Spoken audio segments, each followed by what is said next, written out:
के अंदर आपके राजस्थान जीके भी है, करंट अफेयर्स भी है, साइंस भी है, कंप्यूटर भी है, पॉलिटी भी है। तो आप लोग अपने इस चैनल को सब्सक्राइब करो।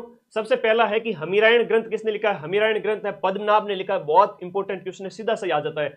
रणमल रो छंद है वो किसने लिखा है? श्रीधर व्यास के द्वारा रणमल छंद लिखा गया है। और उसके बाद में जो आपका है अचलदास खींची वचने का, ये तो बहुत इंपॉर्टेंट है, शिवदास गार्डन के द्वारा लिखा गया है। अचलदास खींची जो आपके गागरोन के शासक हुआ करते थे, मालवा के जो शासक के साथ में युद्ध हुआ था, राव जयसिर छंद है, तो ये बिटू सुजा के द्वारा लिखा गया है। तो ए ऑप्शन इसके अंदर ग्रंथ के अंदर। सिलेबस से एक सिंगल क्वेश्चन बाहर नहीं है, सारी चीज अकॉर्डिंग टू सिलेबस है। बस आप लोग अपने इस चैनल को सब्सक्राइब करके रखना, बैक टू बैक क्लासेस मिलेगी।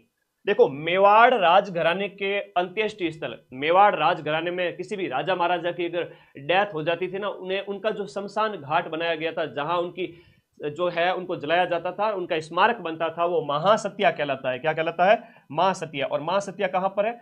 उदयपुर के अंदर है। एक महासतियों का टीला भी है जो सभ्यता से संबंधित है, महासतिया टीला, वो अलग है और ये अलग है। कागा की बात करें तो ये आपके जोधपुर के अंदर स्थित हो जाती है। गेटौर की बात करें तो आमेर के अंदर है, जयपुर राजघराने से संबंधित है। बड़ा बाग या बर बाग है तो ये आपके जैसलमेर के राजे महाराजाओं की क्या है? छतरियां, जहां पर उनका संस्कार किया जाता था। हाड़ी रानी की बावड़ी, ये इंपॉर्टेंट क्वेश्चन है, छतरियां हर बार एग्जाम में पूछी जाती है, बावड़ियां वगैरह। तो स्थापत्य कला से संबंधित है, एक तो सरड़ा बावड़ी, एक तो सरड़ा बावड़ी भी है, और एक आपकी हाड़ी रानी की बावड़ी है। ये टोडा राय सिंह के अंदर स्थित है। और टोडा की हम बात करें तो ये टोंक के अंदर है। टोडा राय सिंह कहां पर है? टोंक के अंदर है। ये कमेंट बॉक्स में बताना मुझे कि आपके जो हम बात करें पीपा जी की जो गुफा और एक पीपा की जो छतरी है, तो बताओ गुफा कहां पर है? तो गुफा भी यहीं पर है, टोडा राय सिंह टोंक के अंदर पीपा की गुफा है। पीपा की गुफा, दो अक्षर की गुफा और दो अक्षर का टोंक, याद रहेगा। ये क्वेश्चन बार बार एग्जाम में पूछा गया है। टोडा राय सिंह टोंक के अंदर क्या है? गुफा है। हाँ, छतरी तो गागरोन के अंदर है।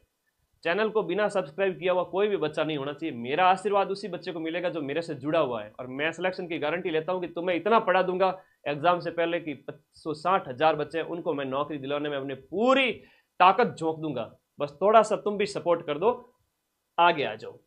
वह कौन सा चित्रकार है जिसका बीकानेर चित्र शैली से संबंधित नहीं है? हर एक राजे महाराजा के यहाँ पर चित्रकार होते थे मनोरंजन के लिए। सारे दिन तलवार चला चला के तो यूं युद्ध वगैरह थोड़ा सा मुश्किल हो जाए, लाइफ थोड़ी सी बोरिंग हो जाए, तो राजे महाराजाओं ने क्या किया? चित्रकारों को अपने यहाँ क्या दिया? संरक्षण दिया था।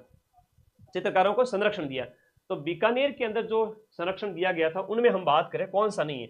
अली राजा है, हमीद है, अहमद है, जितने भी ये मुस्लिम कलाकार है ये आपके बीकानेर शैली से संबंधित हो जाते हैं, याद रखना इस बात को। लेकिन साहिब राम है वो आपके कहां का है? जयपुर का है।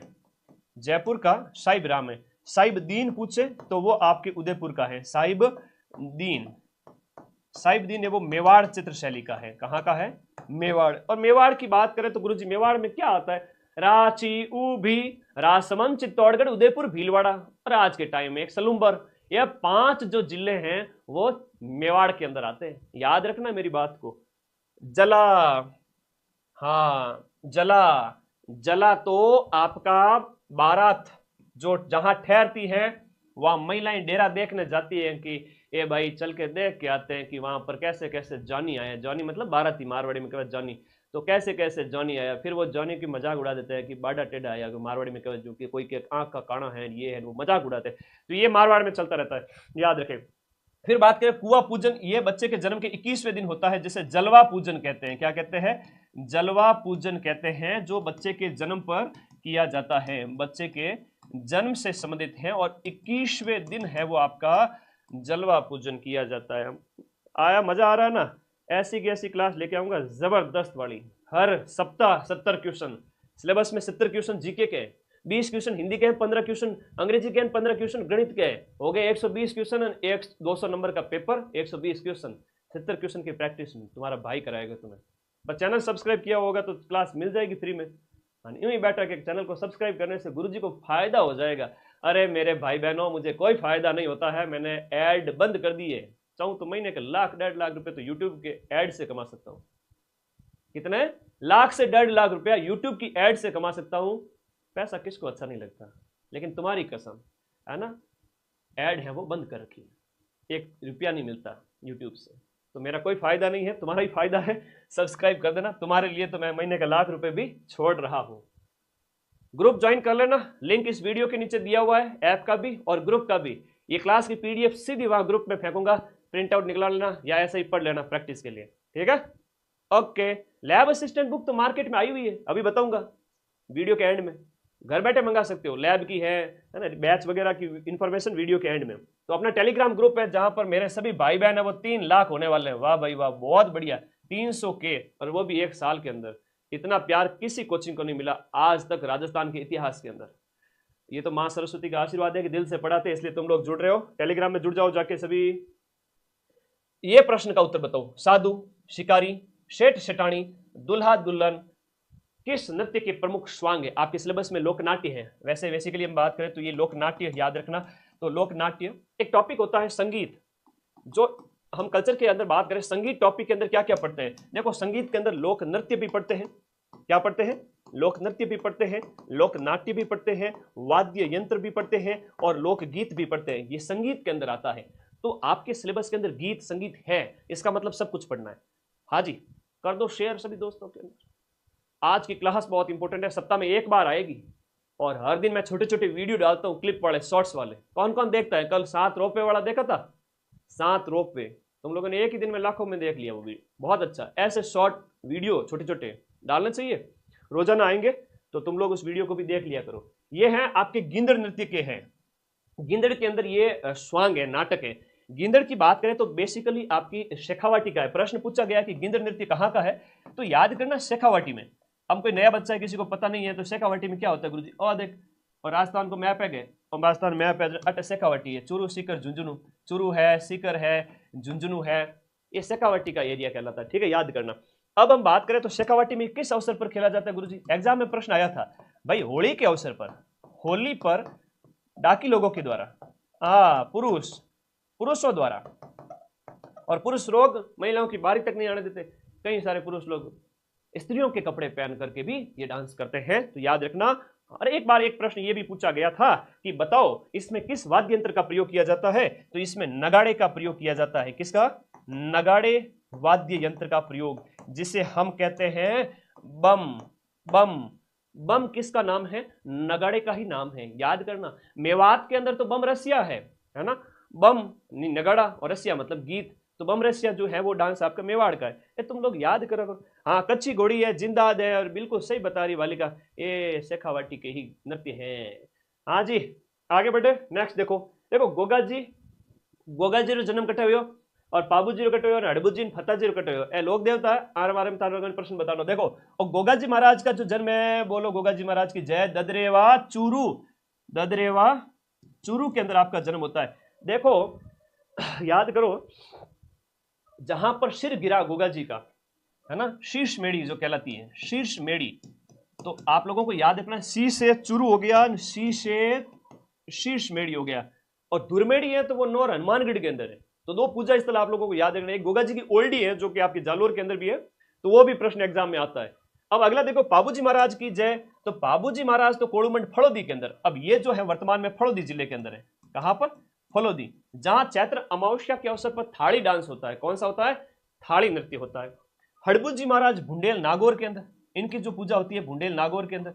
और फता जी महाराज की सातों गांव जालोर के अंदर, ये प्रकृति देवता थे, प्रकृति की पूजा करते थे, सातों जालोर के अंदर। तो लोक देवताओं के प्रश्न, लोक देवता लोक देवियां तुम्हारे सिलेबस में है। यहां बात करें, एक के सामने 2 होगा सर गुरुजी, एक के सामने 2, और यो देख बेटा बाकी कटे ही नहीं है, काट दे अल, एकदम राइट आंसर। ए के सामने 2, बी के सामने 3 है। इतना आसान प्रश्न है, डरने की जरूरत नहीं है। जो नहीं डरा ना उसी का सिलेक्शन होगा। लास्ट के 1-2 महीने में भी पढ़ते हो ना तो भी सिलेक्शन हो जाएगा। 4th ग्रेड में सिलेक्शन की जिम्मेदारी मेरी है सबकी। 60,000 4th ग्रेड की वैकेंसी, भाई किसे कहते हैं, सरकारी नौकरी लग जाओगे, गुण गाओगे, ऐसा मौका जिंदगी में कभी नहीं आएगा, देख लेना तुम। ये 20-30 साल बाद में आया है। किसको मूल रूप से मांड महोत्सव, देखो मांड महोत्सव के रूप में जाना जाता है। मैं ही देखो कल्चर कैसी पढ़ रहे हो तुम लोग, कल्चर कैसी पढ़ रहे हो तुम लोग, लखनऊ के लाडे, कल्चर कैसी पढ़ रहे हो तुम लोगों की, कल्चर वगैरह कैसी क्या चल रही है उसकी भी हम बात करेंगे। हाँ जी, बता दो। ये 4th ग्रेड की किताब तो ले आए ना सभी? हाँ जी, 4th ग्रेड वाली ये किताब है ना, 94 60 97 14 50 पे व्हाट्सएप कर देना, घर बैठे किताब आ जाएगी, ठीक है। ये किताब पूरी गोट लेता है अगर कोई बच्चा, तो भी फोर्थ ग्रेड निकलने के पूरे पूरे चांस हैं। गोट लो और 2-4 बार और रिवीजन कर लेना। तो हम बात कर रहे हैं मारवाड़ महोत्सव की। किसकी बात कर रहे हैं? सितंबर अक्टूबर के अंदर ये आयोजित होता है, आश्विन के महीने में। आश्विन के अंदर सितंबर अक्टूबर के अंदर मेहरानगढ़ किला हो गया, मंडोर हो गया, उमेद पैलेस हो गया, यहाँ जोधपुर के अंदर इसका आयोजन किया जाता है। अब तुम लोग आंसर तो दो फटाफट, मैं देखो तो सही तुम लोगों की तैयारी कैसी है, फिर मुझे भी तो पता चलेगी भाई तैयारी जबरदस्त है तुम लोगों की। अपने दोस्तों में शेयर करते रहो और आज की क्लास का आनंद लेते रहो। तो मेवाड़ जो मांड महोत्सव है वो मारवाड़ महोत्सव के नाम से जाना जाता है। ये बहुत बढ़िया क्वेश्चन है, वेशभूषा तुम्हारे सिलेबस में वहां से क्वेश्चन पूछा गया है कि चोल है, निकोल है, पट्टा है, दुकुल है, चौरसो है, यह सब क्या है? अंगर की है, या महिलाओं की ओढ़नी है, या महिलाओं की चोली है, या महिलाओं का घाघरा है। एक है अंशुक, इसके साथ साथ और याद कर लेना, एक हो गया आपका अंशुक हो गया, चीर पटोरी हो गया, ये सीईटी में पूछे गए थे प्रश्न। चीर पटोरी हो गया, वसन हो गया, चूंदड़ी हो गया, वसन हो गया, ये चूंदड़ी हो गया, दोरावाली साड़ी हो गई, ऐसा सब कहीं है। आंसर करो फटाफट। गुरुजी आ तो ओढ़नी है, ओढ़नी रमकुड़ी जमकुड़ी मंगवाएगी जब तुम फोर्थ ग्रेड में सेलेक्ट हो जाओगे, नौकरी लग जाओगे। रमकुड़ी जमकुड़ी बोलेगी पियोन साहब, आपको बोलेगी पियोन साहब। फोर्थ ग्रेड चपरासी में ही बोलना, क्या होता है चपरासी? चतुर्थ श्रेणी फोर्थ ग्रेड पियोन साहब, आपको पियोन साहब बोलेंगे लोग, है ना? कितना प्यारा नाम है। जब रमकुड़ी जमकुड़ी आपको पियोन साहब बोलेगी कि ओढ़नी लेके आना मेरे लिए, है ना? जयपुर सचिवालय में पोस्टेड हो, है ना? बड़े बड़े अधिकारियों के साथ उठ बैठ होती है आपकी, है ना? तो ये याद रखना, ठीक है ना? ओके, व्हाट्सएप नंबर का, व्हाट्सएप पर ये नंबर, अरे व्हाट्सएप पर है ना बेटा, 94 60 97 14 और 50। इस नंबर पे व्हाट्सएप करना, बुक का ऑर्डर वहीं पे बुक हो जाएगा। टीम तैयार बैठी है तुम्हारा मैसेज लेने के लिए, और 4 से 5 दिन बुक तुम्हारे पत्ते पे आ जाएगी। ए लो है हमारा पियोन साहब है, कहीं बात आवा है ना, मतलब पियोन साहब कह के मैं तो तुम्हारी रेस्पेक्ट बढ़ा रहा हूँ, अंत में व्हाट्सएप तक नहीं करना है। आ जाओ, तो सोचो उसका कुछ। तो चोल निकोल पट्टा दुकुल चौरसो और अचीर पटोरी आ है थारी ओढ़नी, ठीक है? याद रह जावेला, घनी चौकी बात है, घनी चौकी बात है। आगे आ जाओ। कौन सी सैनिक छावनी के सैनिक दस्ते ने 21 अगस्त 1857 को जो पूर्वीय सैनिक हैं उनके द्वारा जो आपके पूर्वीय सैनिकों के द्वारा यहां पर विद्रोह किया गया था और नारा दिया गया था, चलो दिल्ली मारो फिरंगी, चलो दिल्ली मारो फिरंगी। नारा किसने दिया था? एरिनपुरा छावनी पाली के दौरान, वर्तमान में आपके सिरोही के अंदर है। यहां पर कर्नल होम्स को मार दिया गया था और वहां का जो पॉलिटिकल एजेंट था उसके बेटे को भी मार दिया गया था। तो कर्नल होम्स की मृत्यु हुई थी इसमें, ठीक है? याद रखना किसको मारा था? कर्नल होम्स को मारा। और चलो दिल्ली मारो फिरंगी, ये 21 अगस्त वाली डेट कई बार एग्जाम में पूछी जाती है। आगे फिर ठाकुर खुशहाल सिंह की सेना वगैरह ये इनसे मिल गए थे, तो ये क्रांतिकारी फिर आगे की ओर चले, याद रखना। फिर अगला क्वेश्चन, जैसलमेर राज्य के अंदर गुंडा राज। तो जैसलमेर में आधुनिक राजस्थान का एकीकरण तुम्हारे सिलेबस में है। तो आधुनिक राजस्थान के एकीकरण के अंदर जनता की जागृति के लिए काम कर रहे थे अपने सागरमल जी गोपा, और उन्होंने वहां के राजा के खिलाफ ये किताबें लिखी, तो उन्हें जेल में डाल दिया, फिर उनको जेल में जला दिया गया था। याद रखना, अपने सागरमल जी गोपा कौन है? क्रांतिकारी। सीताराम जी लालस के द्वारा तो राजस्थानी व्याकरण ग्रंथ लिखा गया ना, राजस्थानी भाषा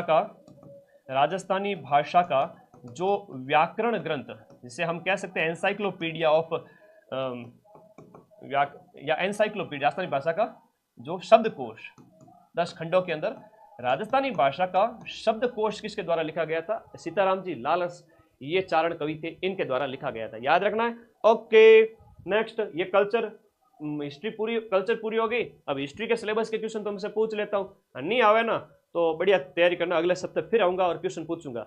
तुम जम के क्वेश्चन पढ़ो ऐप के अंदर, और मैं तुम्हें यहाँ पर प्रैक्टिस करूंगा क्वेश्चंस की। भगत आंदोलन का नेतृत्व, क्योंकि सिलेबस में इतना ही लिखा, इतिहास की घटनाएं और स्वतंत्रता संग्राम में जनजाति किसान आंदोलन एकीकरण सब कुछ आता है। तो यहाँ पर आप लोगों को यह याद रखना है कि भगत आंदोलन का नेतृत्व किसने किया था? आपके गोविंद गिरी, जो कि आपके बंजारा परिवार से थे, और उनके सहयोगी पूंजा धीर जी के द्वारा।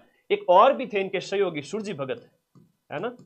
एक इनके जो सहयोगी थे ना, उनका नाम भी था आपके, क्या था? सुरजी भगत। तो सिरोही के अंदर इनके द्वारा आपके 1883 के अंदर, 1883 में किसकी स्थापना की गई थी? संप सभा की स्थापना की गई थी। ठीक है, तो संप सभा की स्थापना 1883 के अंदर सिरोही के अंदर की गई थी गोविंदगिरी गोबपालिया के द्वारा। ये आपको याद रखना है। बांसिया गांव डूंगरपुर के अंदर जन्म था। बांसिया बांसवाड़ा मत कर देना रे। बांसिया गांव, बांसिया गांव, बांसिया गांव डूंगरपुर, डूंगरपुर में आपका जन्म होता है एक बंजारे परिवार के अंदर। क्या थे? बंजारा। ये क्वेश्चन आया हुआ है कि ये क्या थे जाति से, तो अच्छा प्रश्न है, एग्जाम में क्वेश्चन पूछा गया है। हाईकोर्ट 4th ग्रेड का ऑनलाइन कोर्स चतुर्थ श्रेणी कर्मचारी के जस्ट पास में ऐप के अंदर अवेलेबल है। वीडियो के एंड में नोट्स और ऐप की सूचना दूंगा, तो आप थोड़ा सा क्या रखो, पेशेंस रखो, सब्र रखो, सारी चीजें बता रहा हूँ तो क्या करो। तो ये याद रखो, बिलों के अंदर जो है दक्षिण राजस्थान के अंदर जन जागृति का काम इन्होंने किया था। राजस्थान के अंदर राज प्रमुख का पद समाप्त कर दिया गया और राज्यपाल पद का सृजन कर लिया गया। कब? 1 नवंबर 1956 को। और नया पद जो है वो क्या बन गया था? राज्यपाल। और पहले राज्यपाल पद बना इसकी जगह, और फर्स्ट राज्यपाल अपने कौन थे? गुरुमुख निहाल सिंह। गुरुमुख निहाल सिंह ये हुआ करते थे, अपने फर्स्ट राज्यपाल बने थे। और 1 नवंबर 1956 को राजस्थान के अंदर राज प्रमुख नहीं रहा, अब राज प्रमुख की जगह राज्यपाल पद बन गया। ये आप लोगों को याद रखना है। 7वां संविधान संशोधन अधिनियम 1956, 7th कॉन्स्टिट्यूशनल अमेंडमेंट 1956, इसके तहत भारत के अंदर जितने भी हम बात करें ए, बी और सी श्रेणी के जो स्टेट हुआ करते थे, इनको कर दिया गया खत्म, और इसकी जगह आपके राज्य और यूनियन टेरिटरीज यानी केंद्र शासित प्रदेश की क्या की गई? व्यवस्था की गई थी कि अब राज्य रहेंगे और केंद्र शासित प्रदेश रहेंगे। ए, बी, सी कैटेगरी के जो स्टेट थे वो खत्म कर दिए गए। वर्तमान में 28 तो राज्य है और 8 यूनियन टेरिटरीज हैं इंडिया के अंदर। ओके, कितने नंबर लाके शेप स्कोर रहेगा? और रामचरण गणे लखनऊ को लाडो है कि गुरुजी मन नंबर बता दो, नंबर बता दो, उतना नंबर मैं ले आऊं बेटा। 65%, 125 से ऊपर ले आना। और तुम्हारी किस्मत अच्छी रही तो वैसे नॉर्मलाइजेशन नहीं होगा या न के बराबर होगा, क्योंकि पर्चा मिला हुआ है अधीनस्थ बोर्ड को 4th ग्रेड ये अपने पशु परिचय के अंदर। 2-4 नंबर का नॉर्मलाइजेशन से डरना नहीं है, इसलिए जम के मेहनत करो। 130, 135 उसके ऊपर वालों का लगभग सबका सिलेक्शन हो जाएगा। इतने नंबर लाना बड़ा टेढ़ी खीर है, क्योंकि इतने सारे सब्जेक्ट है, नेगेटिव मार्किंग भी है। 130 प्लस लिया, बात करे गुरु जी सिलेक्शन करा, सिलेक्शन तो मैं करा दो। चैनल को सब्सक्राइब करके रखो, मेरा गाइडेंस मिलता रहेगा। एक वीटी कृष्णमाचारी है, वो राजस्थान के एकीकरण के टाइम की बात हो रही है, आधुनिक राजस्थान का क्वेश्चन है। वो किस राज्य के दीवान हुआ करते थे? वीटी कृष्णमाचारी। एक जोधपुर राज्य के दीवान भी बहुत इंपॉर्टेंट है, याद रखिए। वीटी कृष्णमाचारी तो आपके जयपुर राज्य के दीवान थे, ये बेसिकली तमिलनाडु के थे, और यहाँ जयपुर राज्य के क्या हुआ करते थे? दीवान हुआ करते थे।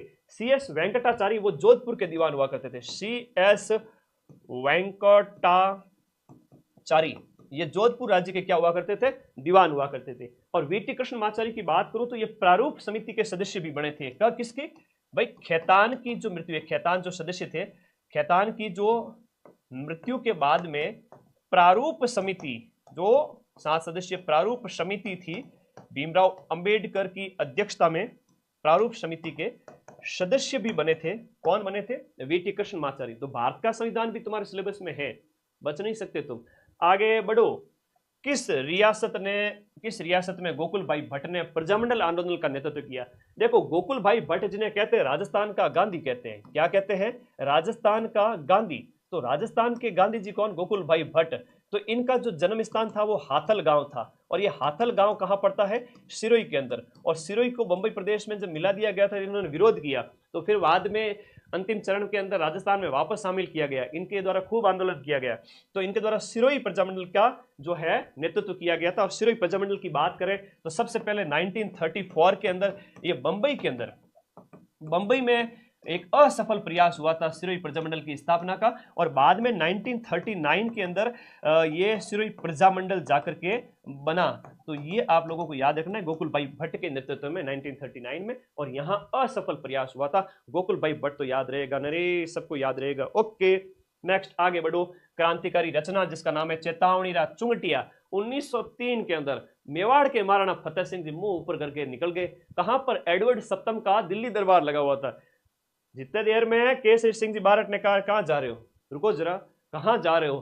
तुम्हारे पूर्वज महाराणा प्रताप अधीनता स्वीकार नहीं की और तुम गुलामी कर रहे हो, शर्म आनी चाहिए तुमको। 13 सोरठे भेजे थे डिंगल भाषा के अंदर। क्या भेजे थे? 13 सोरठे, और वो भी डिंगल भाषा के अंदर वीर काव्य शैली, वीर शैली। और काव्य शैली थी, सोरठे थे, तो सोरठे दोहा होता है, दोहों के अंदर सबसे बेस्ट जो दोहा अगर कोई माना जाता है तो वो सोरठ दोहो तो सोरठियो भलो, तो ऐसे कहते हैं। तो याद रखना, सोरठे भेजे थे और चेतावनी रा चुंगटिया नाम से फतेह सिंह को भेजे थे। मेवाड़ के महाराणा फतेह सिंह को 1903 के अंदर दिल्ली दरबार में शामिल होने से रोकने हेतु, दिल्ली दरबार में शामिल होने से रोकने हेतु, और बाद में वो रुक भी गए थे। और ये क्या था, एडवर्ड सप्तम का दिल्ली दरबार आयोजित हुआ था, उस समय की बात हो रही है।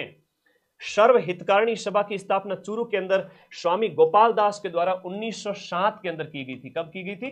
1907। तो ये बीकानेर राज्य के अंदर पड़ता था उस समय की बात करें, चूरू वगैरह सब किसके अंदर था? बीकानेर राज्य। और बीकानेर राज्य की बात करें तो प्राचीन नाम इसका क्या था? जांगल प्रदेश। कौन सा प्रदेश? जांगल प्रदेश। तो बीकानेर राज्य के अंदर स्वामी गोपाल दास के द्वारा जो चूरू के अंदर सर्व हितकारिणी सभा की स्थापना की गई थी, इसी सर्व हितकारिणी सभा के द्वारा बाद में कबीर पाठशाला भी स्थापित की गई शूद्रों के लिए। तो कबीर पाठशाला ताकि उनके साथ भेदभाव ना हो, और पुत्री पाठशाला लड़कियों की शिक्षा के लिए, यह भी किसके द्वारा स्थापित की गई? ये देश की आज़ादी के समय, राजस्थान के अंदर आज़ादी के दौर के अंदर ये नए प्रयास थे। मजा आ रहा है कि नहीं आ रहा है ये बताओ पहले तो। जी हो रहा है कि नहीं? आनंद आ रही हो कि नहीं आ रही हो? एकदम 70 क्वेश्चन अकॉर्डिंग टू सिलेबस के गुरुजी मजा आएगी, एकदम जोरदार आएगी। तो चैनल को कर लो सब्सक्राइब, अपन हो रहे बेटा 5 लाख। बहुत आनंद आएगा मुझे भी जब तुम लोगों को मैं इसी तरह पढ़ाता रहूंगा, है ना। गुरुजी कब मोटिवेट रहेंगे, गुरुजी को कब जोश आएगा? दिन में 15-15 घंटे पढ़ता हूँ, है पढ़ता रहता हूँ। तो तुम लोग जुड़ते जाते हो तो मुझे बहुत आनंद आता है। तो अकबर के द्वारा कौन से शासक को शमशाबाद और नूरपुर की जागीर दी गई और बाद में उनको राय की उपाधि भी दी गई? ये बीकानेर के राठौड़ वंशी शासक हुआ करते थे जिनका नाम था बीकानेर के राय सिंह। इन्हीं के भाई थे आपके जो है पृथ्वीराज राठौड़, है ना, पृथ्वीराज राठौड़। तो ये वो साहित्यकार थे और ये थे आपके योद्धा। तो याद ना रखना, इनका नाम है महाराजा राय सिंह। ठीक है, वेरी वेरी इंपॉर्टेंट क्वेश्चन है। अब इनके संबंध में और भी कुछ क्वेश्चन हैं जो हम आगे क्लास में लगातार पढ़ते रहेंगे। बता दो हम बात करें तो इनको शमशाबाद और नूरपुर की जागीर अकबर के द्वारा दी गई थी, और ये कब दी गई थी? 1604 में। और 1605 के अंदर तो अकबर का राम नाम सत्य हो गया था। 1604 के अंदर शमशाबाद और नूरपुर की जागीर दी गई थी, और 1593 के अंदर जूनागढ़ दिया गया था। 1593 के अंदर क्या दिया गया था? जूनागढ़ दिया गया था। तो यह भी आपको याद रखना है। और मोटा राजा उदय सिंह तो मारवाड़ का पहला शासक था जिसने मुगलों की अधीनता स्वीकार की थी। तो ये तो मोटा राजा उदय सिंह तो मारवाड़ का था, ठीक है, मारवाड़ का फर्स्ट शासक था जिसने मुगलों की क्या की थी? अधीनता स्वीकार की थी और अपनी शादी वैवाहिक संबंध स्थापित किए थे। याद रखना, मान सिंह आमेर वाला। किस महाराजा के दरबार में 22 तो कवि थे, 22 ज्योतिषी थे, 22 संगीतज्ञ थे, 22 विशेष विशेषज्ञ थे। तो अपने जो प्रताप सिंह है ना, जो महाराजा प्रताप सिंह जो आपके जयपुर के हम बात करें हवा महल के निर्माता, तो ये 22 ग्रुप रखते थे। इन 22 जनों को गुणीजन खाना कहा गया। इनको क्या कहा गया? गुणीजन खाना। तो गुणीजन खान या गुणीजन खाना कहा गया इन 22 लोगों के ग्रुप को। और ये खुद भी बहुत बड़े अच्छे कलाकार थे। ब्रजनिधि नाम से कविताएं लिखते थे। किस नाम से कविताएं लिखते थे? ब्रजनिधि नाम से। तो इनकी रचनाएं भी याद रखो आप, ब्रजनिधि नाम से। ब्रजनिधि नाम से रचनाएं लिखा करते थे प्रताप सिंह। और प्रताप सिंह के टाइम में आप सबको पता है हवा महल का निर्माण 1799, और प्रताप सिंह बहुत इंपॉर्टेंट तमाशा लोकनाट्य इनके समय में आया था, और भी बहुत सारी बातें प्रताप सिंह के समय में। अच्छा लगा ना? बढ़िया बढ़िया क्वेश्चन है भाई। आगे देखो, राजस्थान के अंदर पुरातात्विक सर्वेक्षण का काम 1871 में शुरू हुआ था, और इंडिया में 1861 के अंदर शुरू हुआ। इंडिया के अंदर 1861 में शुरू होता है, और वहां पर अलेक्जेंडर कनिंगम को माना जाता है भारत के पुरातत्व सर्वेक्षण का जनक, पिता इंडिया में। लेकिन राजस्थान के पुरातत्व सर्वेक्षण का जनक किसे माना जाता है? कमेंट करके फटाफट बताओ। राजस्थान में पुरातत्व सर्वेक्षण का जनक, राजस्थान के अंदर पुरातत्व सर्वेक्षण का जनक माना जाता है एसीएल कार्लाइल को। एसीएल कार्लाइल ने सबसे पहले 1871 के अंदर दौसा के अंदर कुछ हड्डियां और अवशेष प्राप्त किए थे। दौसा के अंदर सबसे पहले इन्होंने खोज कार्य किया था, और ये क्वेश्चन अभी 2 महीने पहले पेपर के अंदर पूछा था कि किस जिले के अंदर इन्होंने वो खोज कार्य किया था। तो ये इंपॉर्टेंट क्वेश्चन है, एग्जाम में पूछा जाता है, वेरी वेरी इंपॉर्टेंट है ना, अभी जस्ट पूछा गया था, मोस्ट इंपॉर्टेंट। हाँ, यूं जबरदस्त वाले क्वेश्चन लेके आता हूँ। ये तो राजस्थान के अंदर पुरातत्व सर्वेक्षण के क्या है, पिता है ACL कार्लाइल। ये 10 साल बाद में, इंडिया के 10 साल बाद में राजस्थान के अंदर आपके पुरातत्व सर्वेक्षण की शुरुआत होती है, याद रहेगा। अब देखो भीमलत जलप्रपात, भीमलत, और एक प्रश्न आता भीमताल। तुम लोग कमेंट बॉक्स में बताओ मुझे कि गुरुजी ये भीमताल कहां पर है और भीम तालाब घट है भाई, बताओ। याद करो सभ्यता के दौर में जहां महाभारत काल के अंदर पांडव आए थे और कहते हैं कि भीम ने पांव रखा तालाब बन गया, किंवदंती चलती है सर, ठीक है, लेकिन भीमताल बना हुआ है और एक भीमलत है। अब तुम लोग कमेंट करोगे, ठीक है, बहुत बढ़िया। मांगली नदी है ना, उस मांगली नदी पर बना हुआ भीमलत। और ये जिला कौन सा है गुरुजी? अरे भाई जिलो तो है थारे बूंदी, बूंदी में मांगली नदी पर भीमलत है। गुरुजी मैं तो भीम से बूंदी यानी कि नुक्ति मांगली, भीम से बूंदी मांगली, बूंदी समझो, नुक्ति मारवाड़ी में कवजू है, यो मुट्ठी भर भर। कभी ब्याह शादी में गया है, या मेरी तरह हो कि ब्याह शादी अटेंड नहीं करते हो लोगों की, तो बूंदी मतलब नुक्ति होती है, बूंदी मांग लिया करो, शर्म मत रखो। लेकिन जो भीमताल है ना, वो कहाँ पर है बताओ? बहुत बढ़िया, बैराट की सभ्यता हम बात करें, ये आपके बैराट की सभ्यता से संबंधित है और ये आपके पांडवों से संबंधित है, आपके याद रखना, कोटपुतली बहरोड जिला। आगे देखो मुकुंदरा की पहाड़ियां, जो मुकुंदरा की, देखो हिस्ट्री का क्वेश्चन खत्म हो गया, 10 क्वेश्चन कल्चर का करवाया, 10 क्वेश्चन आपके राजस्थान की हिस्ट्री के करवाए, अब 20 क्वेश्चन राजस्थान की ज्योग्राफी के आएंगे, जो तुम्हारे सिलेबस में वो क्वेश्चन सारे के सारे। और यकीन मारो हर सप्ताह के अंदर मैं क्लास लेके आऊंगा, और कभी कभी मेरी इच्छा होगी ना तो सप्ताह में 2-2 क्लास भी लेके आ सकता हूँ।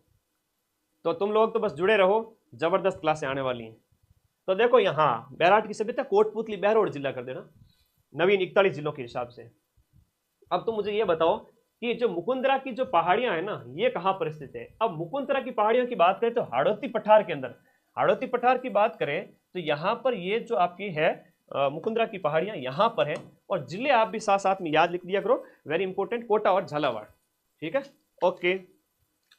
हाँ जी, हाँ जी, हाँ जी, हाँ जी, ऐप के अंदर जबरदस्त क्लास चल रही है, बिल्कुल भी आप लोग डाटा ऑन रखें, नोटिफिकेशन ऑन रखें। आज 12 बजे के बाद में वापस में क्लासेस आपकी कंटिन्यू आएगी, नोटिफिकेशन आएगा, राजस्थान जीके की आएगी, लैब वाला बच्चों का आएगी, रीट की आएगी, सेकंड ग्रेड की आएगी, चतुर्थ श्रेणी सबके आएगी 12 बजे के बाद में। अभी मैं ऐप यूट्यूब पे क्लास ले रहा हूँ, फिर जाऊँगा ऐप के अंदर, पूरे 10-12 घंटे ऐप में ही पढ़ा रहा हूँ। तो हर रोज आ जाए करो टाइम पे, नोटिफिकेशन ऑन रखो। कोटा और झालावाड़ के अंदर, ये कहाँ पर है भाई? कोटा और झालावाड़। मेरा तो जीवन ही तुम लोगों को समर्पित है, पूरे दिन पढ़ाता रहता हूँ। जम के पढ़ो ऐप के अंदर पूरे साल, और यूट्यूब पे इतने क्वेश्चन करा दूंगा, इतने क्वेश्चन करा दूंगा, और शॉर्ट में ज़बरदस्त तैयारी हो जाएगी। केवल यूट्यूब से सिलेक्शन पॉसिबल नहीं है, तो ऐप के अंदर कोर्स को पढ़ो, बहुत ही नाम मात्र की फीस के अंदर, कि बहुत हमारा खर्चा निकल जाए ऐप का, टीम का, स्टाफ का, उतनी फीस रहती है। तो हाड़ौती पठार के अंदर यहाँ मुकुंदरा की पहाड़ियाँ स्थित है। देखो एक ये बहुत प्यारा क्वेश्चन है, वेरी वेरी इंपॉर्टेंट क्वेश्चन है आपका, हाथी गुड़ा की नाल। एक तो हाथी दर्रा है, एक हाथी नाल भी है ना, एक तो आपका हाथी दर्रा भी है। हाथी नाल की बात करें तो ये कहाँ पर है, वेरी इंपॉर्टेंट है, हाथी नाल कहाँ है और हाथी गुड़ा की नाल कहाँ है, ये 2 अलग अलग क्वेश्चन है, एग्जाम में पूछे जाते हैं। जैसे हाथी गुड़ा की नाल करें तो ये आपके पाली और राजसमंद के बीच में, वैसे ये आपके कहाँ पर स्थित हो गया, ये राजसमंद के अंदर स्थित है, ये राजसमंद के अंदर है, और एक पतला रास्ता है जो आपको राजसमंद और पाली को जोड़ता है। लेकिन हाथी नाल की बात करें तो ये उदयपुर के अंदर स्थित है। कहाँ पर स्थित है? ये आपके उदयपुर के अंदर है हाथी नाल, ये अलग है और वो अलग है। उदयपुर को सिरोही से जोड़ता है, उदयपुर को सिरोही से जोड़ता है, और उदयपुर में स्थित है, उदयपुर में स्थित है। बस ये आप लोगों को याद रखना है कि उदयपुर में स्थित है। हाथी नाल अलग है, गौरी के नंदा और मैथा ने सिंवरू, ए दोनों वजन अलग अलग है, आने बेड़ा नहीं करना। हाथी नाल अलग है, हाथी गुड़ा की नाल अलग है, ठीक है, ओके, धन्यवाद। नेक्स्ट आगे बढ़ू। राजस्थान के कौन से भौतिक प्रदेश में आपके एंटी सॉल मृदा पाई जाती है? एंटी सॉल और एरिडी सॉल दोनों आपके यहीं पर पाई जाती है, पश्चिमी राजस्थान के अंदर। एरिडी सॉल भी आपके यहीं पर है, एंटी सॉल भी यहीं पर है। इंसेक्टिसॉल मैदानी प्रदेश के अंदर है, वर्टिसॉल हाड़ौती प्रदेश के अंदर है, ठीक है। एल्फिसॉल की बात करें दक्षिणी राजस्थान के अंदर है, बताया था पिछली क्लास के अंदर। राजस्थान के कौन से भाग में मिश्रित पतझड़ वन पाए जाते हैं? मिश्रित पतझड़ वन राजस्थान के अंदर कहां पाए जाते हैं? देखो very important question, very important. मिश्रित पतझड़ वन, मिश्रित पतझड़ वन है आपके उदयपुर, चित्तौड़, सिरोही, बूंदी, ये वाला जो इलाका है यहाँ पर मिश्रित पतझड़ वन।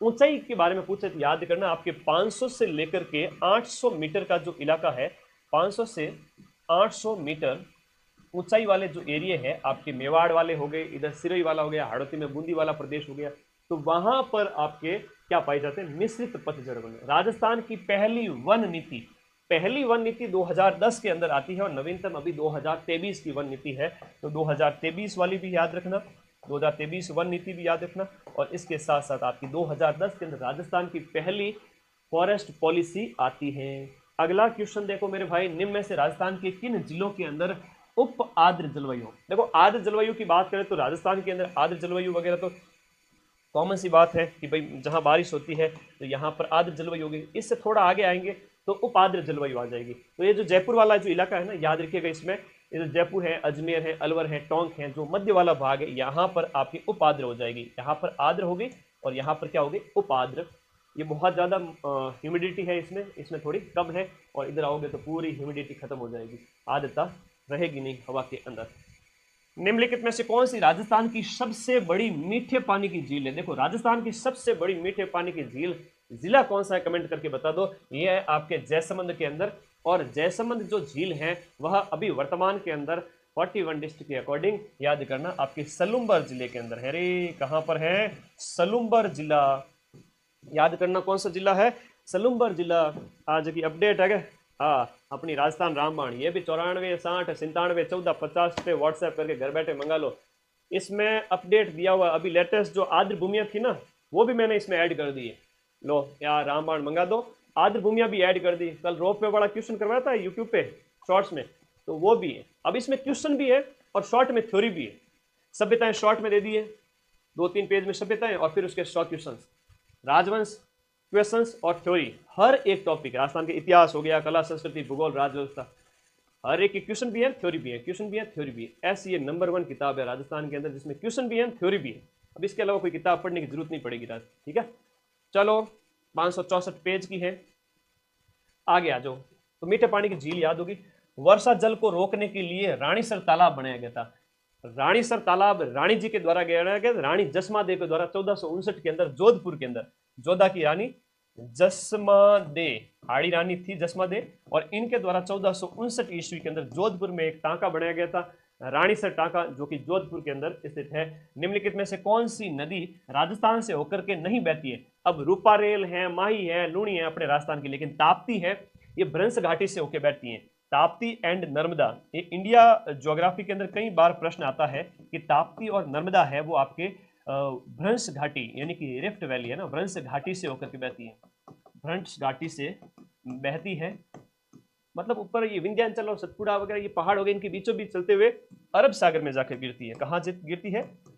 अरब सागर में जाकर के गिरती है, और ये मध्य प्रदेश से निकलती है। कहाँ से? मध्य प्रदेश। वैसे अपनी माही भी तो मध्य प्रदेश से आती है और कर्क रेखा को 2 बार काटती है और बांसवाड़ा डूंगरपुर की सीमा बनाती है, वो भी तो याद है आप लोगों को, ठीक है। अब 2 जनसंख्या आपके सिलेबस में टॉपिक है, बहुत प्यारा टॉपिक दिया हुआ है जनसंख्या वाला। मैं सिलेबस के अकॉर्डिंग क्लास लाया हूँ, 70 क्वेश्चन आपके 70 मिनट के अंदर, 4th grade GK according to syllabus. याद रखना, याद रखना। प्रश्न आया है कि 2011 की जनगणना के अनुसार राजस्थान का औसत जनसंख्या घनत्व प्रति वर्ग किलोमीटर, 1 वर्ग किलोमीटर जो है 1 तो 1 वर्ग किलोमीटर के अंदर अभी वर्तमान में 200 लोग राजस्थान में औसतन रहते हैं। अब 2000 जो 1 की जनगणना के अनुसार ये 165 व्यक्ति था। कितना था? 165 व्यक्ति था, और वर्तमान में कितना हो गया है? 200 पीपल हो गया है। सबसे कम तो जैसलमेर का है, ठीक है, 17 व्यक्ति। जनगणना 2011 के अनुसार राजस्थान की निम्नलिखित में से किन जिलों का जनसंख्या घनत्व आपके 401 से लेकर के 500 के बीच में है? तो 401 से 500 के बीच में यहां दिए गए ऑप्शन के अंदर आपके जो है अलवर और दौसा जो ऑप्शन में है, अलवर और दौसा। अलवर की हम बात करें तो 438 है, क्रमशः सीक्वेंस से बता देता हूं, क्रमशः देखिएगा 438 फॉर 38 तो है आपके अलवर का, और दौसा का जो है वो 476 है। फिर जयपुर और जो भरतपुर है वो 500 प्लस वाले दो जिले हैं। तो मैंने तुम लोगों को पूछा था, कहाँ पूछा था, अरे शॉर्ट्स आते हैं ना यूट्यूब पे, देखते नहीं हो क्या मेरे शॉर्ट्स, छोटी छोटी क्लिप, छोटी छोटी क्लिप, छोटी छोटी मगर मोटी बात है, 1 मिनट के अंदर सारे क्वेश्चन करा देता हूँ। पसंद आते हैं तुम लोगों को तो शेयर किया करो, रोज देखा करो। देखो अलवर और दौसा का आ जाएगा इसमें। जनगणना के अनुसार राजस्थान के अंदर सबसे ज्यादा शहरी साक्षरता दर, सबसे ज्यादा शहरी साक्षरता दर, सबसे ज्यादा शहर में जो पढ़े लिखे लोग हैं वो उदयपुर में 87.5 उदयपुर में, और सबसे ज्यादा जो ग्रामीण साक्षरता है वो झुंझुनू के अंदर है, वो 73.4 है, 73.4%। सर्वाधिक ग्रामीण साक्षरता, लो जी कर लो याद लिटरेसी रेट से, सर्वाधिक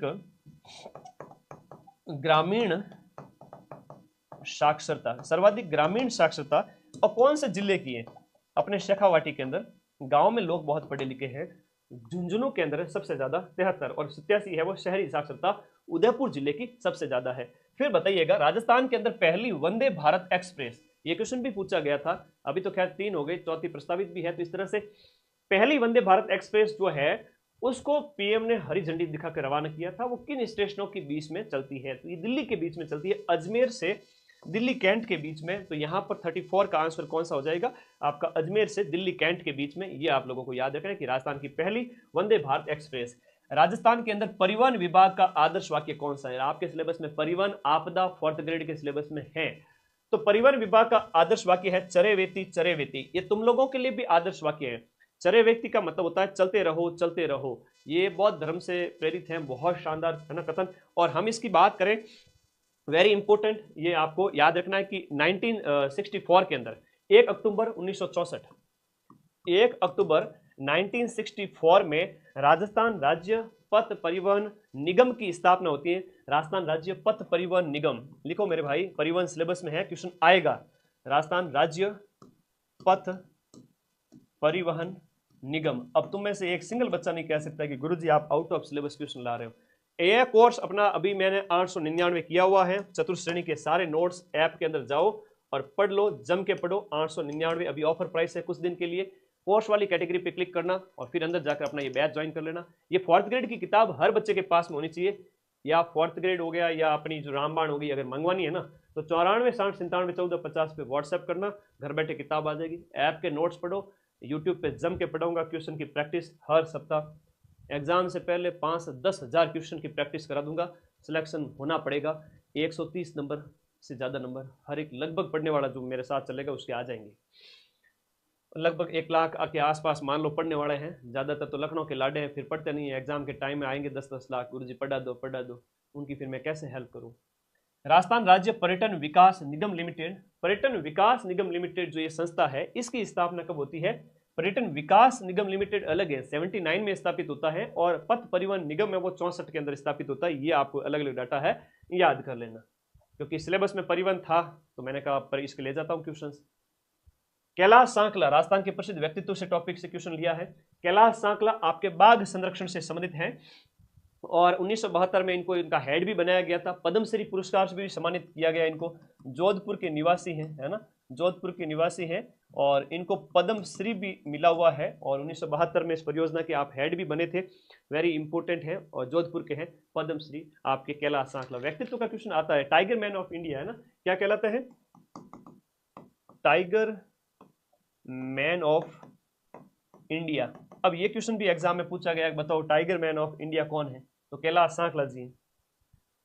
अगला क्वेश्चन, महाराणा प्रताप खेल पुरस्कार। देखो महाराणा प्रताप जो खेल पुरस्कार है वो किन वर्षों के दौरान प्रारंभ किया गया था। सबसे पहले इसकी शुरुआत 82-83 के दौरान हुई थी। राजस्थान राज्य खेल परिषद के द्वारा ये दिया जाता है और वर्तमान में इसमें 5 लाख रुपए दिए जाते हैं राज्य खेल परिषद द्वारा, राज्य खेल परिषद द्वारा ये दिया जाता है और इसमें 5 लाख रुपए की राशि दी जाती है।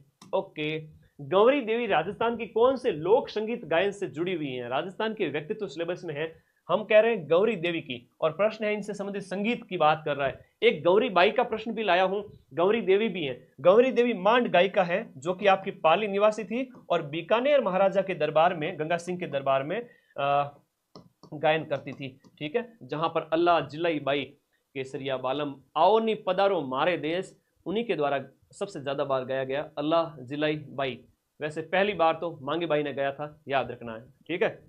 अगला देखो यहाँ पर, ये तो मांड गायकी क्या है कि एक रजवाड़ी गायकी है, महफिल गायकी है, ये राज्य महाराजाओं के दरबार के अंदर, सामंतों के दरबार के अंदर। तो गौरी देवी वाला प्रश्न आता ही आता है, पाली की थी, बीकानेर दरबार में गायन करती थी। अब एक है वागड़ की मीरा। वागड़ प्रदेश के अंदर भगवान श्री कृष्ण की जो भक्ति की थी वो गौरी बाई ने की थी। बाई तो है कृष्ण भक्त, याद करना ये कौन थी, कृष्ण भक्त थी, भगवान श्री कृष्ण की भक्ति की थी। और यहाँ के जो डूंगरपुर के महाराजा है ना, ये कहाँ की थी, डूंगरपुर की थी। और यहाँ के महाराजा शिव सिंह के द्वारा, महाराजा नाम याद करना, शिव सिंह के द्वारा इनके लिए एक बड़ा सुंदर मंदिर बनाया गया था। कब, 1829 ईस्वी के अंदर। तो 1829 ईस्वी में गौरी बाई के लिए बाल मुकुंद मंदिर बनाया गया था। कौन सा मंदिर, बाल मुकुंद मंदिर। और ये बाल मुकुंद मंदिर का निर्माण शिव सिंह के द्वारा कराया गया था। भगवान श्री कृष्ण की भक्ति करने वाली गौरी बाई का नाम याद रखना। और गौरी देवी तो मांड गायिका, अल्लाह जिला बाई मांड गायिका। समझ लो इन तीनों में से एक क्वेश्चन तुम्हारे 17 सितंबर को जो पेपर होगा 4th ग्रेड का, उसमें छप गया है, ठीक है। पेपर सेट करने वाला अपने आगे, हम उसका जो दिमाग है वो पकड़ रहे हैं, पढ़ रहे हैं पिछले कई सालों से, तो जो पढ़ाएंगे वो क्वेश्चन वहां पर आएगा। कि कई बच्चे तो थोड़ा सा क्या होता है कि परेशान हो जाते हैं, गुरुजी आप ऐसे ओपनली मत बोला करो, पेपर सेट करने वाला सुन लेगा, कितना ही सुनने दो, हम तो डिटेल में पढ़ाते बेटा, चारों तरफ से 360 डिग्री, क्वेश्चन बाहर जा ही नहीं सकता। उससे बाहर तो वो क्वेश्चन कहाँ से लाएंगे, अमेरिका से लाएंगे क्या।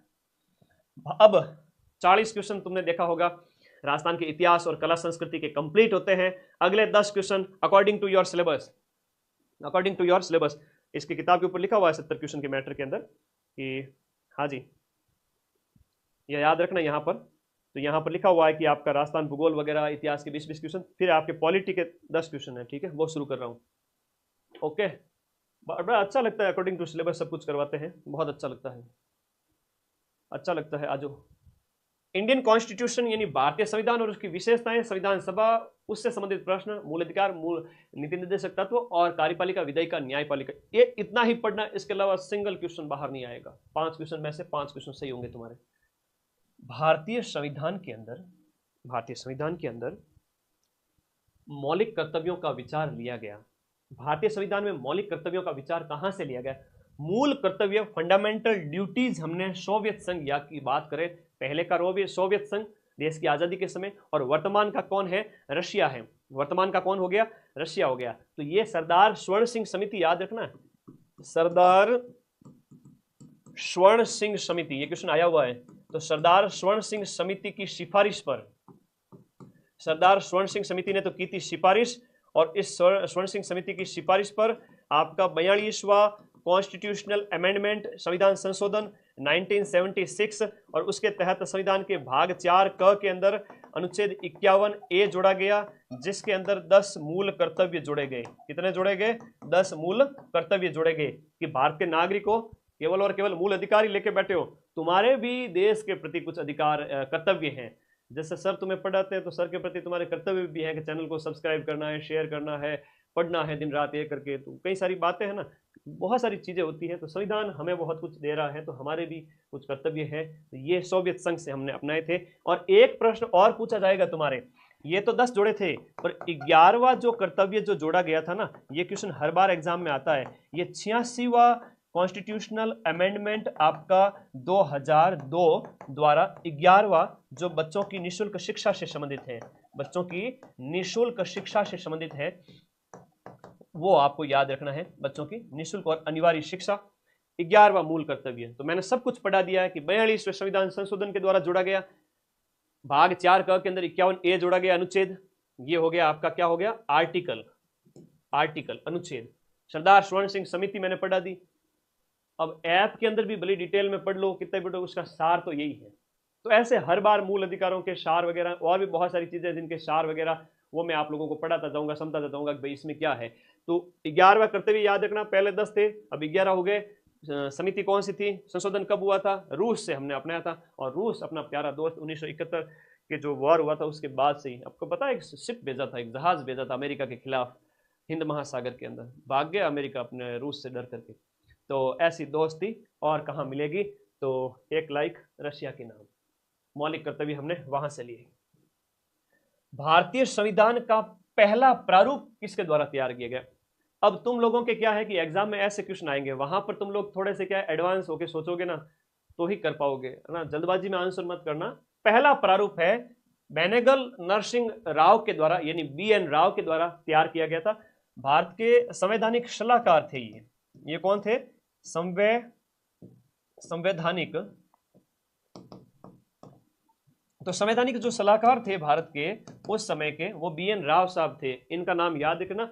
भीमराव जी अंबेडकर सर प्रारूप का नाम आया तो वो कर दूं क्या? नहीं बेटा, 29 अगस्त 1947 को जो भीमराव अंबेडकर की अध्यक्षता में जो समिति बनी थी वह प्रारूप समिति बनी थी, वो अलग है। प्रारूप समिति के अध्यक्ष कौन थे? वो भीमराव अंबेडकर जी थे। तो ये अलग है और ये अलग है। और इस प्रारूप समिति का जो गठन है वो 29 अगस्त को किया गया। ये क्वेश्चन भी एग्जाम में आया हुआ है कि 29 अगस्त 1947 को प्रारूप समिति का गठन किया गया था, जिसके अध्यक्ष है वो भीमराव अंबेडकर थे। लेकिन BN राव के द्वारा संविधान का पहला प्रारूप खाका तैयार किया गया था। ये क्वेश्चन बहुत इंपॉर्टेंट है। आगे बढ़ते हैं कि भारतीय संविधान को कब अपनाया गया? अपनाया गया या आपका अंगीकृत किया गया? अंगीकृत, अधिनियमित, ये भाषा मिलती है हमें संविधान के अंदर। अंगीकृत, अधिनियमित और आत्मार्पित।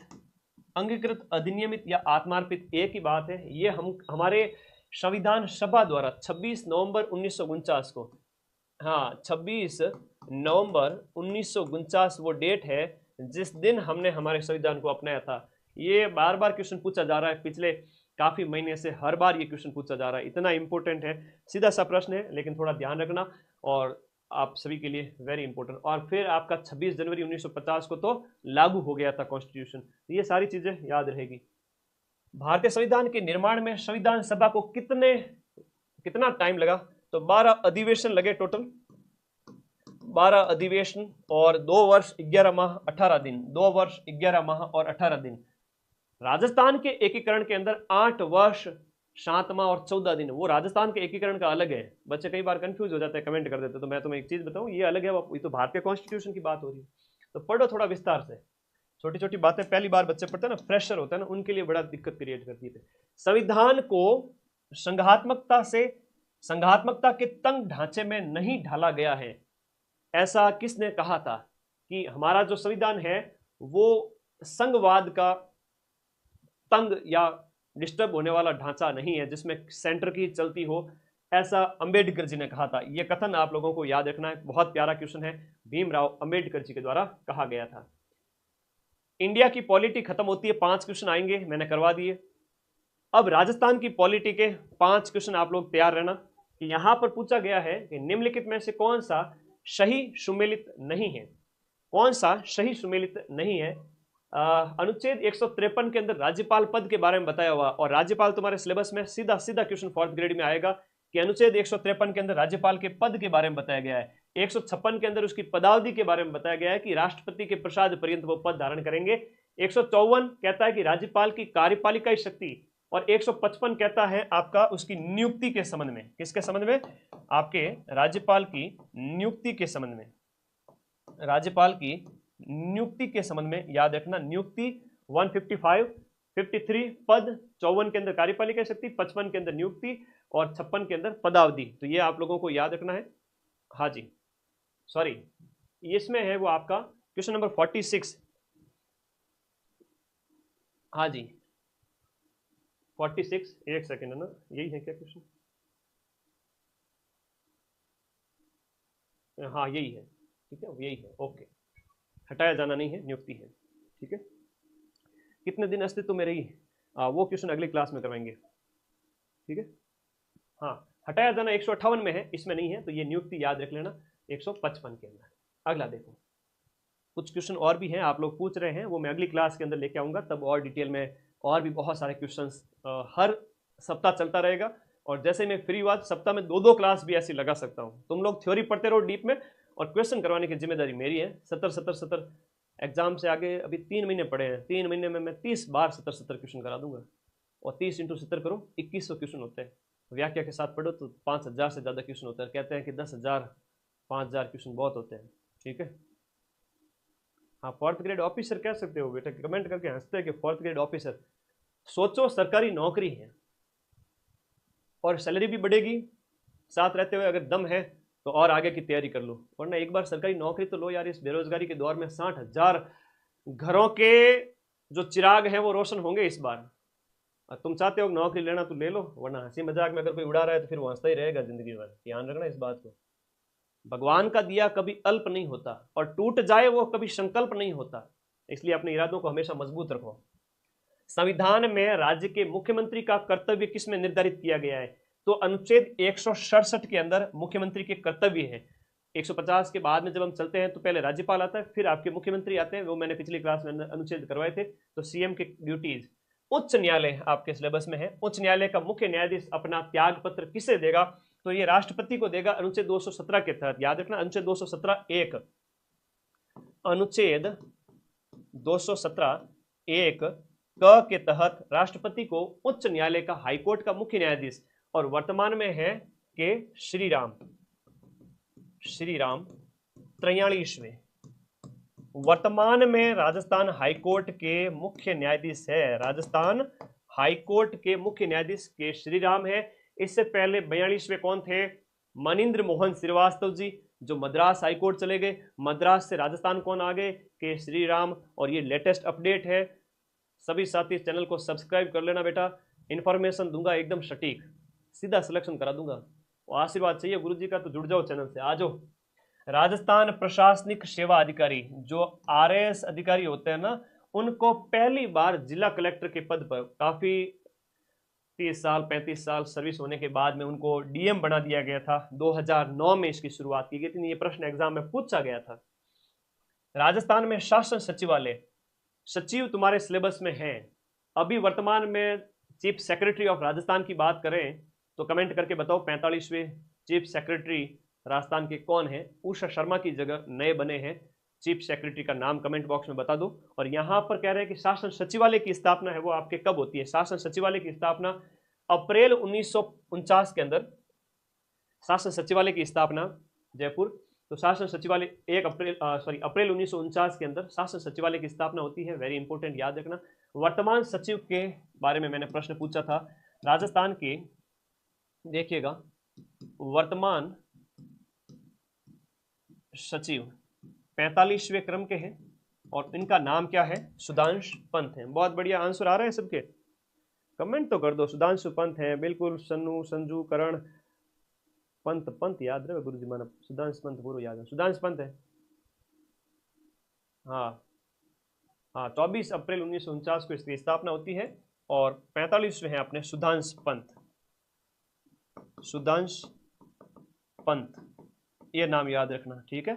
वैसे मैं एक शॉर्ट्स अपलोड कर दूंगा जिसमें राजस्थान के जितने भी पदाधिकारी है ना, वो सारे 10-15 एक मिनट के अंदर याद करा दूंगा। वही पूछे जाते हैं, चाहे वो आपके नेता हो, मंत्री हो, विभाग हो, या ये मुख्य चुनाव आयुक्त वगैरह है, सचिव वगैरह हो गया। ये 1 मिनट का एक शॉर्ट्स अपलोड करूंगा, उसको देख लेना। अब 40 क्वेश्चन राजस्थान जीके के हैं। 10 प्रश्नों के अंदर इंडिया की पॉलिटी 5 और 5 राजस्थान पॉलिटी। और अभी देखो 5 क्वेश्चन साइंस के अकॉर्डिंग टू योर सिलेबस। ये है मदन सर का पटका, एकदम से उठा के पटका सारे क्वेश्चंस को, और बैक टू बैक तुम्हारे लिए। पढ़ाई करो हंसते खेलते, मर मर के कभी पढ़ाई मत करना, ठीक है। मैं चाहूँ तो अपनी छवि एकदम सीरियस टीचर की तरह एकदम यूँ बना सकता हूँ, एकदम बोलना एकदम सीरियस तरीके से, लेकिन क्या मतलब है ऐसी छवि का है कि बच्चे ही बोर हो जाए।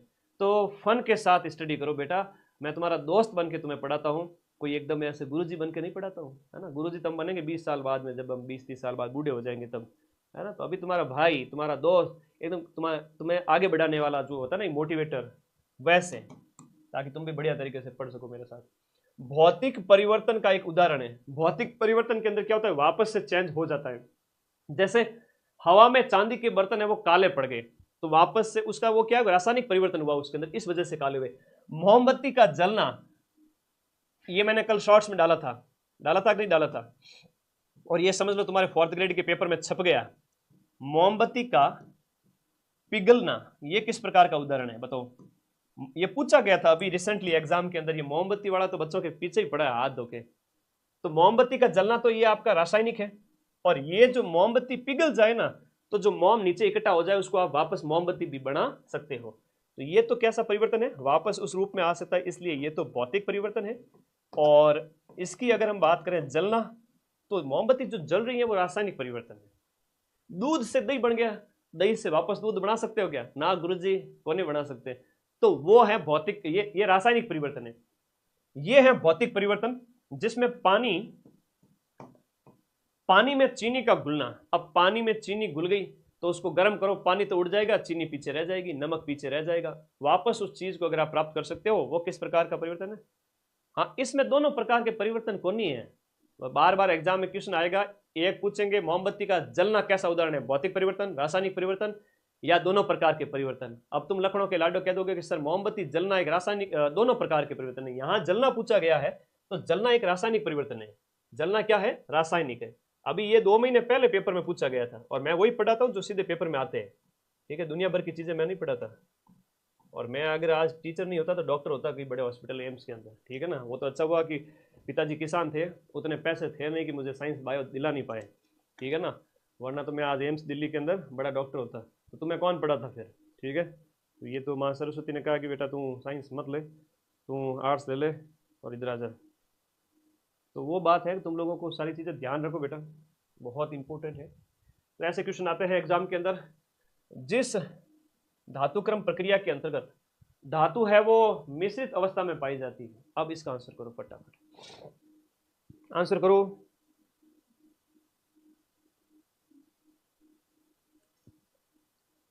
जिस धातुक्रम प्रक्रिया के अंतर्गत धातु मिश्रित अवस्था में पाई जाती है, ये मिश्रित अवस्था, इसमें प्रगलन, इसे प्रगलन कहेंगे, जिसमें उच्च ताप पर है वो आपके धातु प्राप्त की जाती है, उच्च ताप पर। तो ये आपको याद रखना, प्रगलन कहलाता है।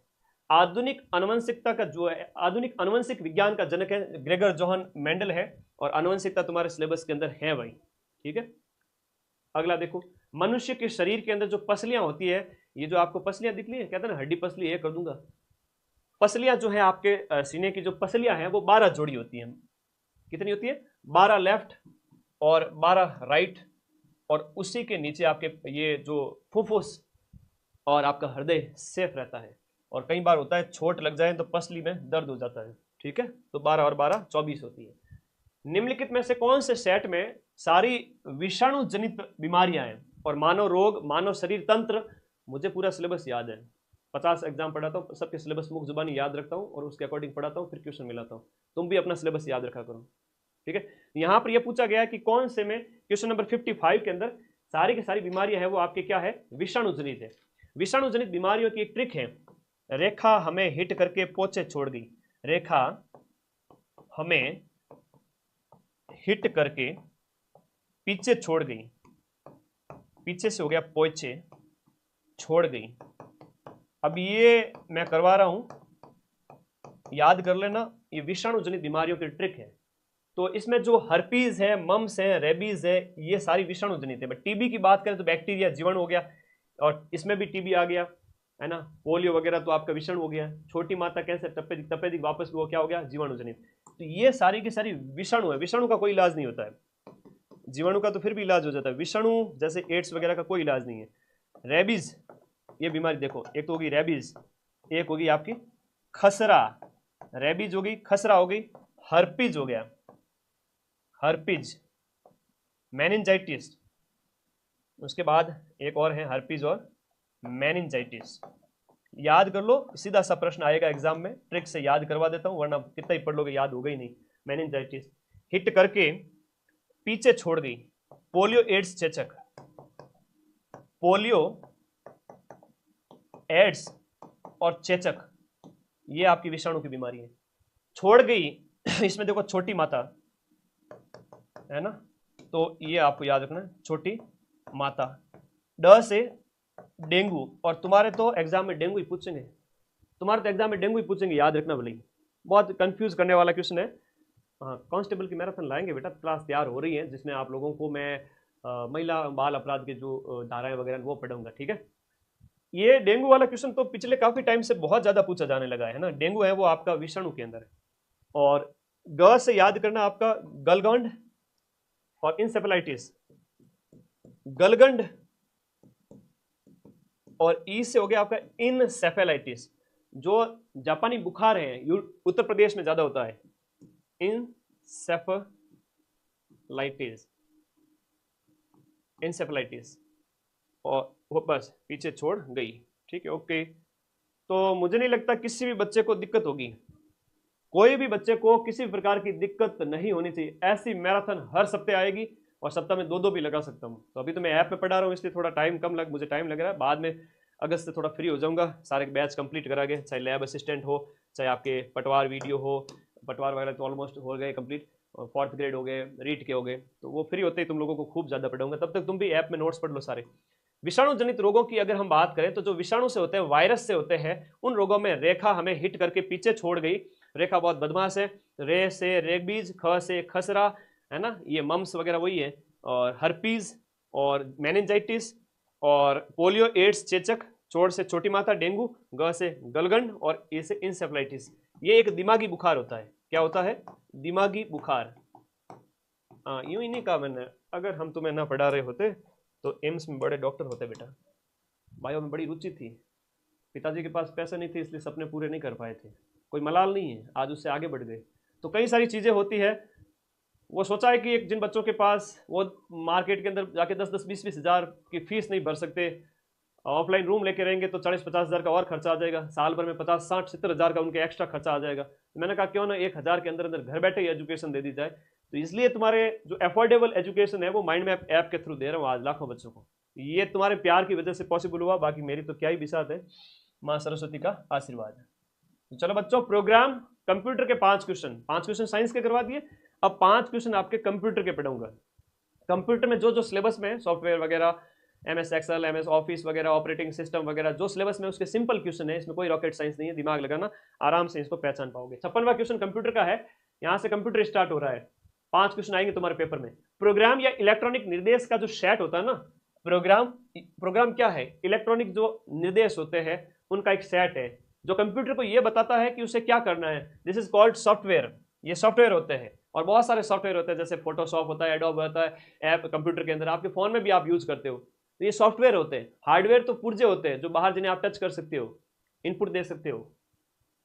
निम्नलिखित में से कौन सा इनपुट डिवाइस का उदाहरण है? मैं इनपुट डिवाइस का एक फोटो लगा दूंगा, ये नोट्स टेलीग्राम पे भेजूंगा, तब टेलीग्राम ग्रुप का लिंक वीडियो के नीचे दिया हुआ है, ज्वाइन कर लेना। तो जो आपका स्कैनर है ना, वो इनपुट डिवाइस है। ये स्पीकर, CD, प्रिंटर वगैरह, इससे तो आउटपुट है, रिजल्ट मिलता है बाहर। वर्ड प्रोसेसर और स्प्रेडशीट, ये किसके उदाहरण हैं? वर्ड प्रोसेसर और स्प्रेडशीट ये एप्लीकेशन सॉफ्टवेयर है।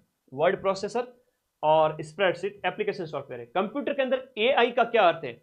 अब एक प्रश्न अभी आपके पूछा जाएगा, AI के पापा की हाल ही में निधन हो गया है, आर्टिफिशियल इंटेलिजेंस के जनक का हाल ही में निधन हो गया है, उनका नाम बता दो। आर्टिफिशियल इंटेलिजेंस, जॉन मैकॉर्थी, जिनका हाल ही में निधन हुआ है पिछले ही साल, याद करना, जॉन मैकॉर्थी। ये पुराने किसी भी किताबों में मिलेगा नहीं। माइंड मैप बैच को, इस यूट्यूब को सब्सक्राइब करके रखोगे ना तो ऐसे सारी चीजें मिल जाएगी। तो ये जनक है किसके? आपके AI। आपको पता है आज के टाइम में AI से क्या कुछ पॉसिबल नहीं है, सब कुछ पॉसिबल हो रहा है। आर्टिफिशियल इंटेलिजेंस, जिसे कृत्रिम बुद्धिमत्ता कहते हैं। ठीक है मेरे भाई। क्वेश्चन नंबर जो 60 है, कंप्यूटर का लास्ट क्वेश्चन है, उसके बाद तुम्हारा भाई आगे ले चलेगा तुमको। ठीक है, और किस तरफ लेके चलूंगा? मैं लेके चलूंगा तुम लोगों को करंट अफेयर्स, नेशनल और राजस्थान करंट अफेयर्स की ओर। तैयार हो तुम सब साथी इसके बाद में? तो आ जाओ फिर, आ जाओ आ जाओ आ जाओ आ जाओ। माइक्रोसॉफ्ट एक्सेल की कंप्यूटर फाइल को किस प्रकार नाम दिया जाता है? .xlx, तो 5 क्वेश्चन कंप्यूटर के खत्म होते हैं। अगले 10 क्वेश्चन तुम्हारा पेपर हुबहू ऐसा ही आएगा। 70 क्वेश्चन 120 में से जीके के इस पैटर्न के अकॉर्डिंग ही आएंगे। 10 क्वेश्चन करंट अफेयर्स करेंगे, जिसमें नेशनल और इंटरनेशनल होंगे। नेशनल के 5 चलो आओ पढ़ा देता हूं, फिर राजस्थान के 5। 40 क्वेश्चन राजस्थान हिस्ट्री कल्चर के फिक्स हैं। 5 क्वेश्चन इंडिया पॉलिटी के, 5 क्वेश्चन राजस्थान पॉलिटी के, 50 क्वेश्चन हो गए। 5 क्वेश्चन कंप्यूटर के, 5 क्वेश्चन साइंस के, 60 क्वेश्चन, और 10 क्वेश्चन करंट के। ये एग्जाम का पेपर जो है ना, उसके अकॉर्डिंग मैं पेपर ला रहा हूं तुम्हारे, हर सप्ताह लेके आऊंगा। प्रदेश का दूसरा हैंगिंग ब्रिज है वो, राजस्थान करंट के 5 क्वेश्चन बता रहा हूं कि दूसरा हैंगिंग ब्रिज है वो आपके कहां पर बनाया जा रहा है? तो बांसवाड़ा डूंगरपुर में बनाया जा रहा है दूसरा हैंगिंग ब्रिज। और पहले की अगर बात करें तो फर्स्ट है वो आपके चंबल नदी पर, और वो आपके कोटा में बनाया गया है। कहां पर? पहला है वो आपके कोटा के अंदर बनाया गया है। अगला क्वेश्चन, देश का पहला sickle cell wellness hub, sickle cell cancer का ब्लड कैंसर उसका वो जो कारण बनता है। सिकल सेल वेलनेस हब है वो राजस्थान के अंदर कहाँ पर बनेगा? उदयपुर के अंदर सिकल सेल वेलनेस हब बनेगा। राजस्थान सरकार के द्वारा लाडो प्रोत्साहन योजना, अब लाडो प्रोत्साहन योजना के अंदर राशि है वो 1.5 लाख रुपए है, लेकिन अभी इसकी किस्तों में परिवर्तन किया गया है। वो सारी किस्तें मैं लिख करके टेलीग्राम में अपलोड कर दूंगा। अभी 2 क्वेश्चन अपडेट करूंगा, किस्तें और एक कंप्यूटर की इनपुट डिवाइसेस। राजस्थान के अंदर लहसुन उत्कृष्टता केंद्र है वो आपके, लहसुन को बाहर रखो रे, बास मारता है थोड़ा, लहसुन 12 के अंदर है। लहसुन उत्कृष्टता केंद्र कहाँ है? 12 के अंदर है। और हाल ही के अंदर सलुम्बर घाटोल जो क्षेत्र है राजस्थान का, वो किसके भंडारण के लिए हाल ही के अंदर चर्चा में रहा? सलुम्बर घाटोल क्षेत्र है वो गोल्ड के भंडार के लिए। कहां पर? गोल्ड के भंडार के लिए, वेरी इंपोर्टेंट है सलुम्बर घाटोल। कहां पर? गोल्ड के भंडार के लिए सलुम्बर घाटोल, बांसवाड़ा, और ये सलुम्बर जो है जिला है उसकी सीमा आप कह सकते हो। भारत का पहला, ये इंडिया करंट स्टार्ट हो रहा है, 5 करंट राजस्थान करंट के क्वेश्चन आएंगे। मेरी अभी मैं 4th ग्रेड की अदर एग्जाम के 6 महीने का करंट अफेयर्स, 5 महीने का करंट अफेयर्स यूट्यूब पे 500 क्वेश्चन कराता हूँ, वो क्लास देख लिया करो, करंट अफेयर्स तैयार हो जाएगा। अभी 5-7 दिन बाद में वो क्लास लगा दूंगा, ठीक है? ओके। भारत का पहला vertical bifacial solar plant, vertical bifacial दोनों साइड, भारत का पहला वर्टिकल बाइफेशियल सोलर प्लांट है वो आपके कौन से जिले के अंदर स्थापित किया गया है? जिला का मतलब कौन सा स्टेट या यूनियन टेरिटरीज? तो आपके नई दिल्ली के अंदर स्थापित किया गया है vertical bifacial solar plant. Bharat का पहला व्हाइट टाइगर ब्रीडिंग सेंटर कौन से जिले के द्वारा, कौन से जिले में स्थापित किया गया? वैसे टाइगर स्टेट किसको कहते हैं?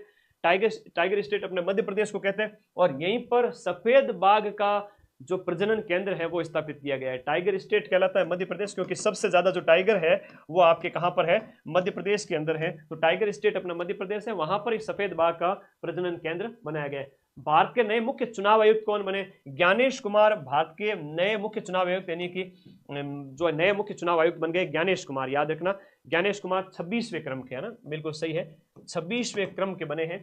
राजीव कुमार की जगह ज्ञानेश कुमार बने हैं। तो ये पूर्व में ये थे, और अभी इंडिया के जो चीफ इलेक्शन कमिश्नर जो है CEC है वो कौन है? ज्ञानेश कुमार। ऐसे पदाधिकारियों के नाम याद करो, एग्जाम में क्वेश्चन आते हैं। चलो एक बार जाते जाते शेयर कर दो सभी साथी।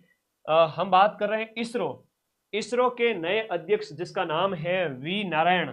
इनको किसकी जगह पर बनाया गया है? तो देखो S सोमनाथ थे पहले, S सोमनाथ की जगह V नारायण अभी 2-3 महीने पहले ही बने हैं। नया क्वेश्चन है राजस्थान के पदाधिकारियों के संबंध में, याद कर लेना।